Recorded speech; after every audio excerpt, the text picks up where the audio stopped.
టాలీవుడ్ లో కామెడీ హీరోగా తనదైన ముద్ర వేసిన అల్లరి నరేష్ కొంతకాలంగా రూట్ మార్చి నాంది, ఇట్లు మారేడుమిల్లి ప్రజానీకం, ఉగ్రం వంటి విభిన్న సినిమాలు చేశాడు.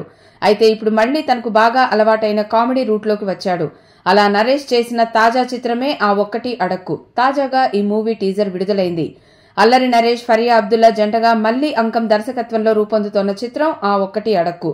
తాజాగా విడుదలైన ఈ చిత్ర టీజర్ ఆకట్టుకుంటోంది. పెళ్లి ఎప్పుడు అనేది యువతను ఎంతగానో వేధించే ప్రశ్న.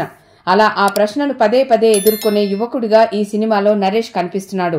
అందరూ నరేష్ ని పెళ్లి ఎప్పుడు అని అడుగుతుండటం, చివరికి ఫరియాతో ప్రేమలో పడిన నరేష్ పెళ్లి చేసుకుందామని అడిగితే దానికి ఆమె ఆ ఒక్కటి అడక్కు అని చెప్పడం వంటి సన్నివేశాలతో టీజర్ సరదాగా సాగింది. ఈ మధ్య కామెడీ సినిమాలు బాగా తగ్గిపోయాయి. ఈ సినిమాలో కామెడీ పండితే నరేష్ మరోసారి బాక్సాఫీస్ దగ్గర మ్యాజిక్ చేసే అవకాశం ఉంది. చిలక ప్రొడక్షన్స్ బ్యానర్ పై రాజీవ్ చిలక నిర్మిస్తున్న ఈ చిత్రానికి గోపి సుందర్ సంగీతం అందిస్తున్నాడు. సినిమాటోగ్రాఫర్ గా సూర్య, ఎడిటర్ గా చోటా కె ప్రసాద్ వ్యవహరిస్తున్నారు.